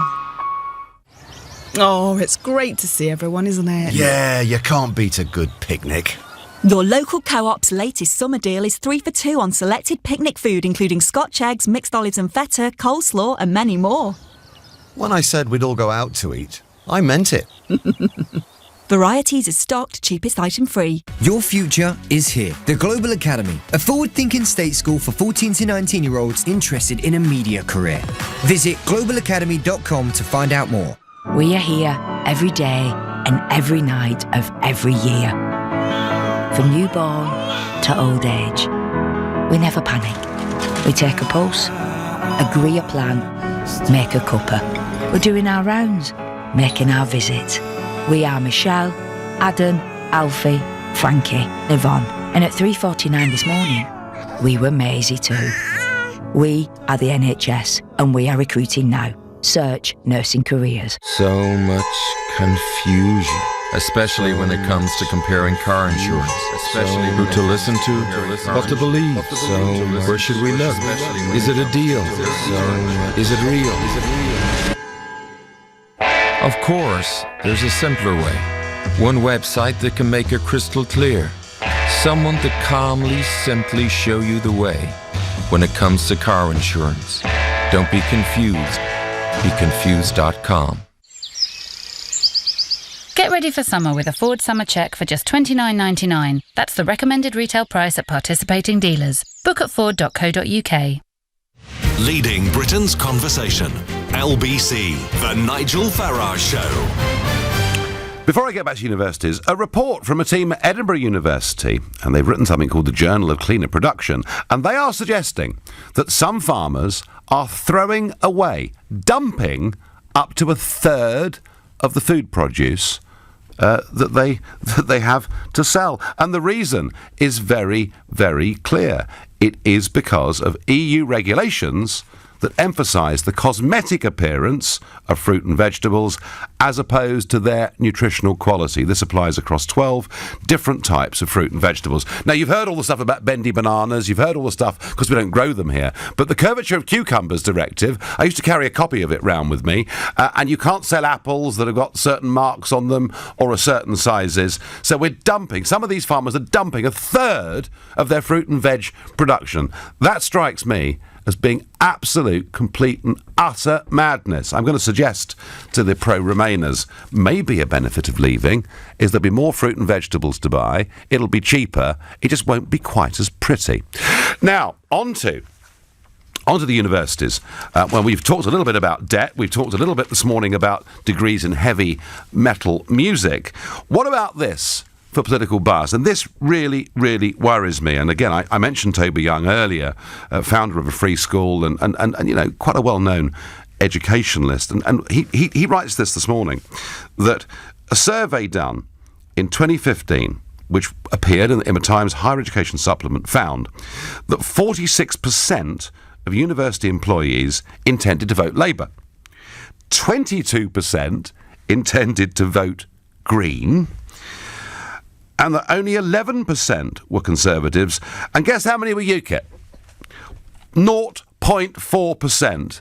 That in a year when UKIP got 12.6% in a general election. So, you know, it is politically way, way, way stacked to the left. Now, you may say that doesn't matter, because a professional can admit they're to the left, but actually act in a way that that gives people both sides of an argument. Jack Dorsey from Twitter was on CNN yesterday. He said, well, we are, of course, as people, we are on the left at Twitter, but we try to make sure that what we do is in the centre, though that is very open to question at the moment. But this is even more shocking, isn't it? You know, the no platforming of speakers. Jermaine Greer, been no platform. Peter Tatchell has been no platformed. And I thought most shockingly, Dr. Adam Perkins, a lecturer at King's College London, and he was prevented from talking at a university because he wanted to give a speech entitled The Scientific Importance of Free Speech. That was banned. What the hell is going on? Surely the whole point about university is you say to young people, here's a problem. Here are two solutions. You make your own mind up which of those you think is the right approach to life. It's called critical thinking. Without it, we are not going to produce people who are fit to live in the world. And I've had this row with Nick Clegg. You know, I genuinely think we're virtually brainwashing young people through our universities. And I think that actually is putting some conservative-minded people off going to university. I really, really do. Tell me I'm wrong. 0345 6060 973. Let's go to the Devon town of Dartmouth and speak to Archie. Archie, good morning. Good morning, Nigel. How are you? I am well. So, fewer youngsters want to go to university. Is that a good thing or a bad thing, Archie? He's gone. He's gone. Oh, dear. I think he was sort of walking along the beach from the sounds of it, wasn't he? Daniel is a new caller from Basingstoke. Daniel, good morning. Morning, how are you? I am well. So, is it vital to go to university? I think for certain subjects, I think it's good. Say, for example, if you're studying like physics or something on those lines. Yep. But I think for a lot of subjects, I don't think it's really needed. I mean, I left sort of college at AS levels. I'm 23 now. I was a bit lost when I left, but didn't really get on with the whole sort of system. And so worked my way between industries, went from marketing, then took a U-turn to fashion. Now I've ended up in finance, and it's worked out really well. But I think it's a lot more valuable going into industries and sort of working away from the bottom as such. And those 4 years that you spend at university, personally, I think could be a lot better spent out in the working world. Yeah, a lot of people are told, though, Daniel, that to work in finance, for example, which is where you are now, to work in finance, you've got to have a degree to get accepted in the first place. That's the argument that's often put. Well, I started right at the bottom where I was making sort of 230 calls a day and just basically grinding as hard as I could and grafting, and then I've worked my way up the sort of the pole, so to speak. So I mean, I think to a point it does take a bit of luck. I mean, I was quite lucky to get the interview in the first place. Yep. It did take a good 100 or so CVs sent out, but I think if you put the hard work in the long run, Daniel, you can reach benefit. Daniel, I can't believe what I'm hearing.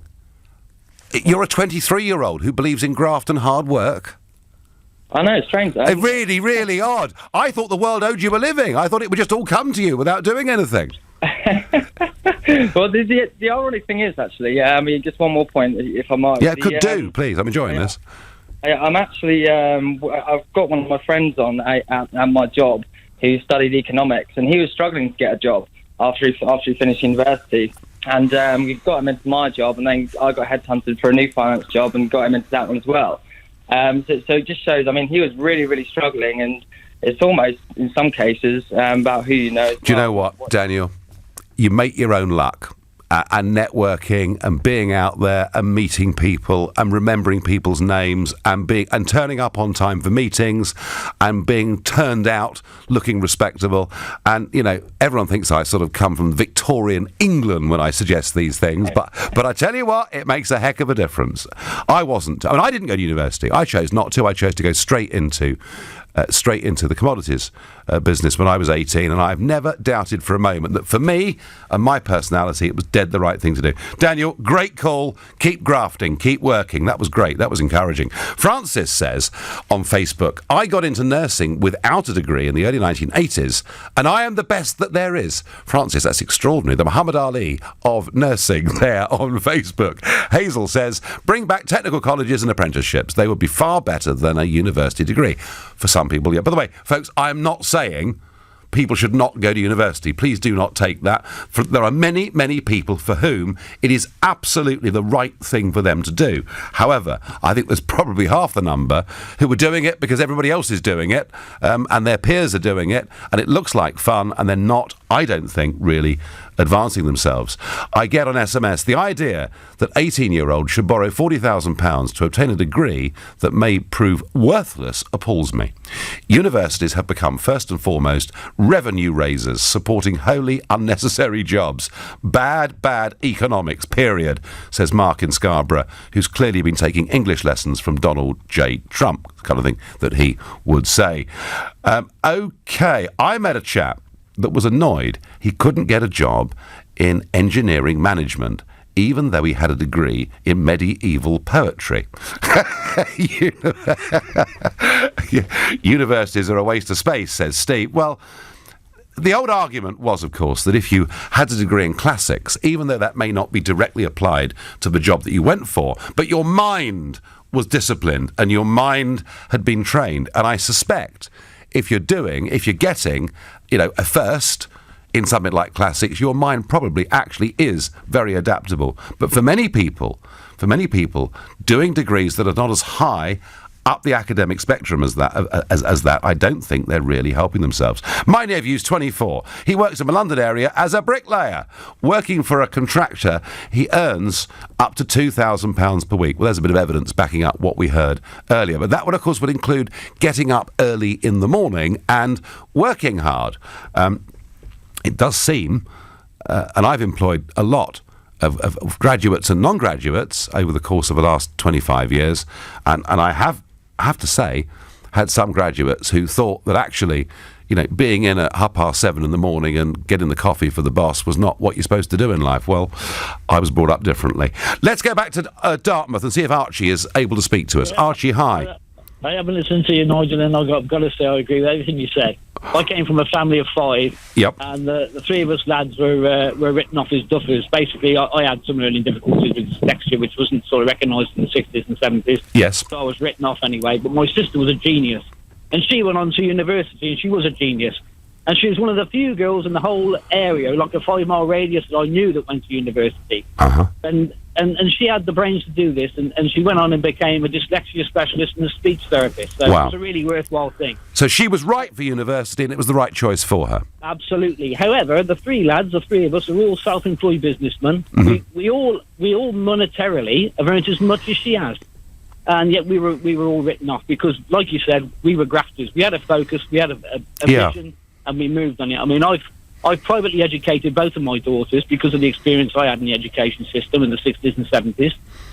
It was pretty unsympathetic, wasn't it, to people who were dyslexic?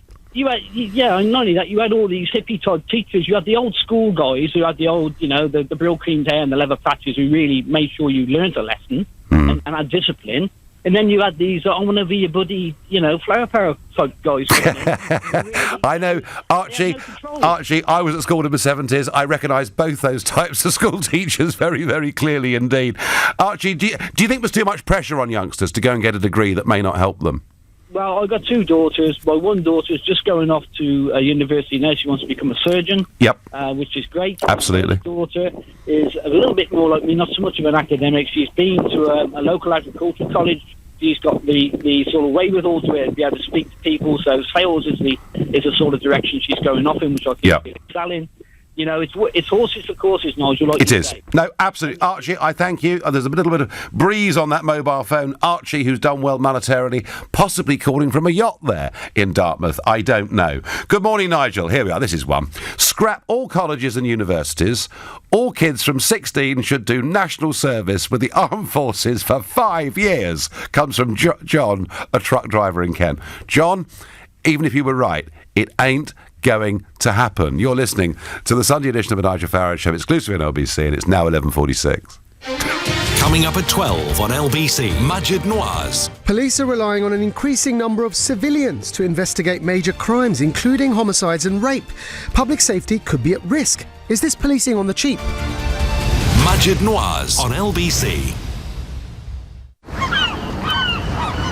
Last year in England, more than 250,000 workplaces took on an apprentice. I'm here with Brian, Managing Director of Berth and Boat Company, to find out how apprenticeships have benefited his business. We've been in business since 1877, and I think it's vitally important to have new talent coming through the ranks. We've successfully trained some 65 apprentices over the last 10 years, many of whom are now at the heart of our business, helping us to win new contracts and deliver better products. To find out how apprenticeships can work for your business, phone 08000 150 600 for free advice or search Hire an Apprentice. Did you know you can get real-time updates to find out when your bus is due? There are loads of mobile apps available, powered by TfL data, or you can visit our website, all of which make it easier than ever to plan your journey. Running for the bus may soon be a thing of the past. Search TfL improvements. To the Mayor of London and TfL, every journey matters. Ambitious and determined to succeed? Study for a 2-year degree at GSM London this October for just £12,000. That's £6,000 per year, and make your bold dreams happen. Accelerated degrees are a great way to progress your career faster. And they're awarded by the University of Plymouth. Apply now at our Greenwich campus and follow your dreams of success. Act fast. Offer ends 31st of August. Search Have Bold Dreams at GSM London. Special offer. Conditions apply. Meanwhile, in the Incredibles household, the end of summer doesn't mean the end of fun for Dash. Especially with Superfast Sky Fibre Unlimited for £25 a month, including line rental. It's on an 18-month contract with set-up fees from £9.95. And it's super fast, perfect for streaming. It's almost as fast as Dash. Search Sky Broadband. Disney Pixar Incredibles 2 in cinemas now. Fibre areas only. New contract £38.99 after 18 months. Terms apply. We are here every day and every night of every year. From newborn to old age. We never panic. We take a pulse, agree a plan, make a cuppa. We're doing our rounds, making our visits. We are Michelle, Adam, Alfie, Frankie, Yvonne. And at 3:49 this morning, we were Maisie too. We are the NHS and we are recruiting now. Search Nursing Careers. The Nigel Farage Show on LBC. Call 0345 6060 973. Well, my question about the politics of universities is getting some response. Hi, Nigel. My name is Matthew. I'm at university doing history. All I will say, it's so PC. They say it shouldn't be political, but they allow societies on Labour and Lib Dems to exist, but not others. Sometimes I feel I just can't get more involved, as I have similar views to you, and as a young person who voted Brexit, I would be torn apart. It's just awful, isn't it? I think universities should be allowed and all political views should be there. There should be freedom of speech. Keep up the good work, Nigel. I just find it, I mean, it is not the first time I've had this, but you get young people, 19, 20 years old, scared to say what they believe for fear of what they'll get, not just from their peers, but from the lecturers at university too. William from Newcastle says, a lack of free discussion in universities, the demise of a state grammar school, has contributed to this lobotomised higher education system. Well, he says here, at grammar school, pupils were taught how to think, not what to think. There was a good social mix, not like the current apartheid between comprehensives and private schools. William, you're absolutely right. There is economic apartheid between the private system and the public system. And I went to a school where, in the year that I went, 50% of the boys that went to my school were there on scholarships. 50% came from, and they were means tested on this, 50% came from families, at the lower end of the income scale. And that, I think, gave us greater social mobility. Let's go to Harry in Nottingham. Good morning, Harry. Morning, Nigel. Okay, so in essence, when you go on about how left-wing universities are, it's a lot worse than you think. To begin with... Worse than I think? Yeah, it's worse than you think.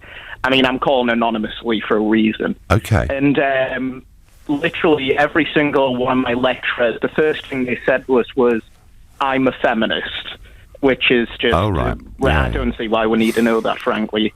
One of my lecturers, and I did politics, was a revolutionary socialist, and to the point where he didn't even vote for Corbyn because he wasn't left-wing enough. Right. And this same lecturer... That's pretty left-wing, Harry, isn't it? Oh, yeah, it's unbelievable. But this same lecturer pushed us to go, when the university lecturers went on strike the other year for better pay, etc. We were heavily pushed by this lecturer to go out on strike, even to the point of missing classes. He was determined to have us out there, waving the red flag with him, and frankly, none of us were interested. But, I mean, we've had forms where we've been asked with gender, and what's included in this is something called gender queer, and there's up to 12 genders on these forms, and frankly, it's just a complete madhouse. We've got quote-unquote inclusive toilets, which allow people of these 12 genders as well, and it's just a nut house, Nigel. It's one thing, Harry, to have people who are nearly all of a left-wing disposition, and the fact that survey said 22% of lecturers voted Green, I just thought it just shows you how out of touch it is with normal life. But Harry, does it affect the way they teach? Because that's what matters, isn't it?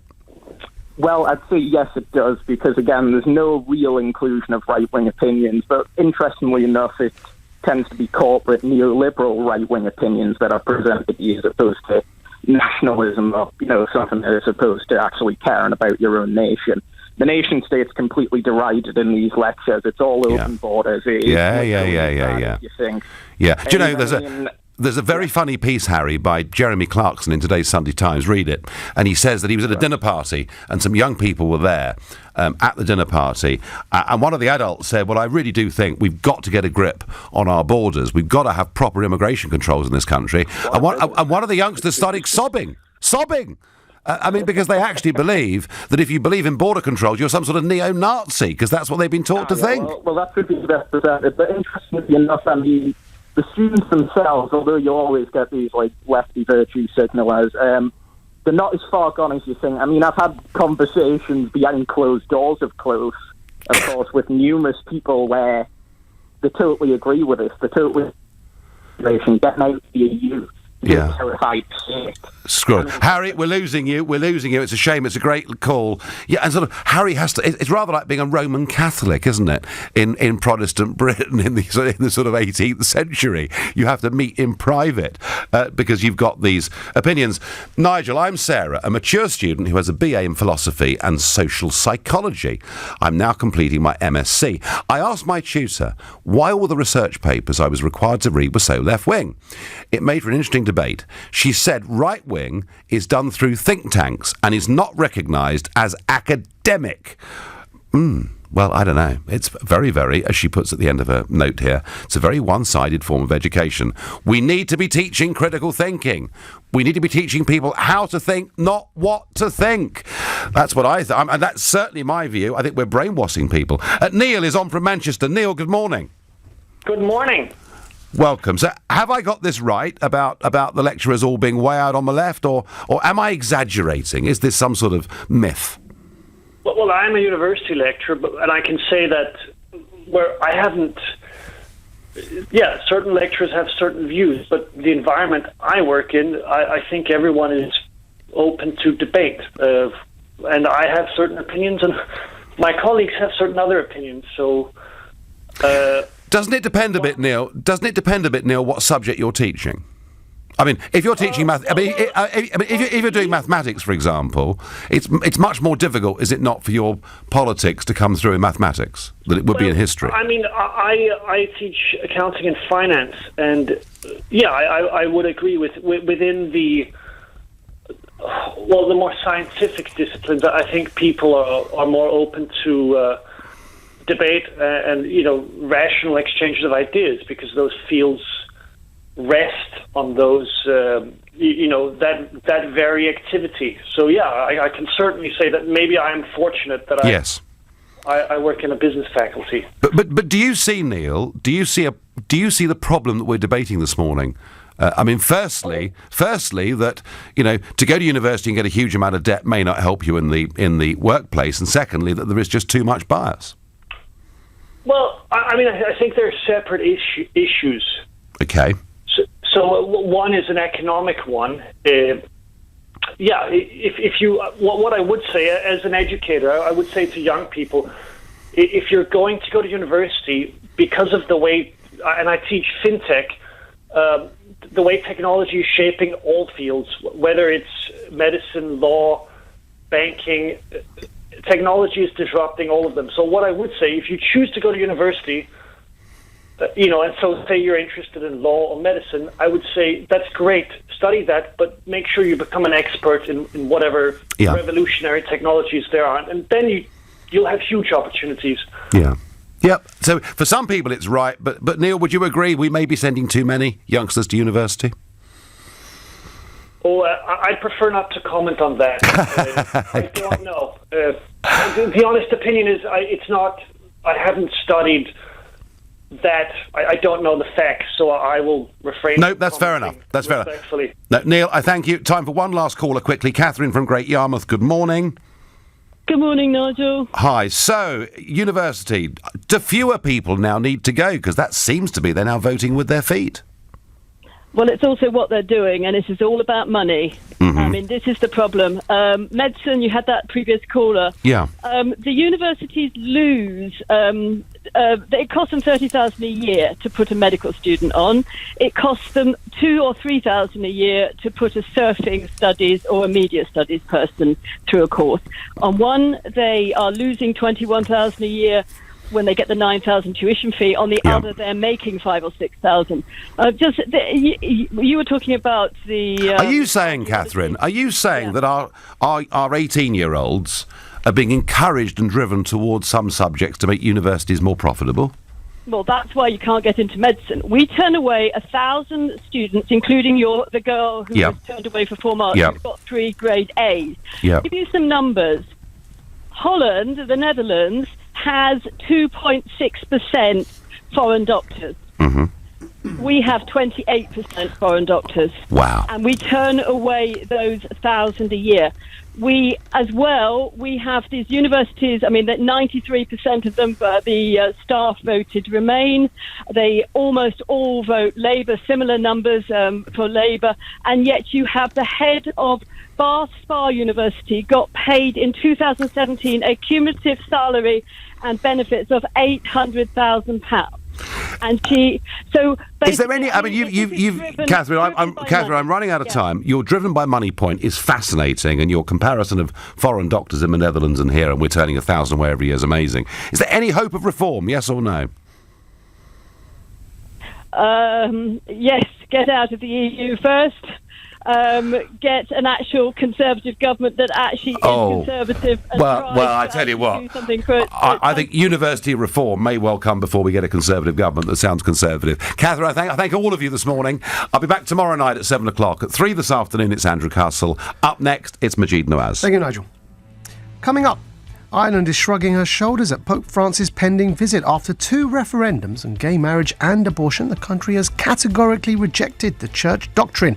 Meanwhile, Muslim women in Scotland are campaigning to be given more equal facilities at mosques.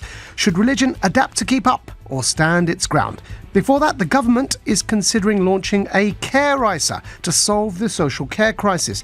But senior Tory MP Sarah Wollaston lambasted these plans as a colossal mistake that would aid only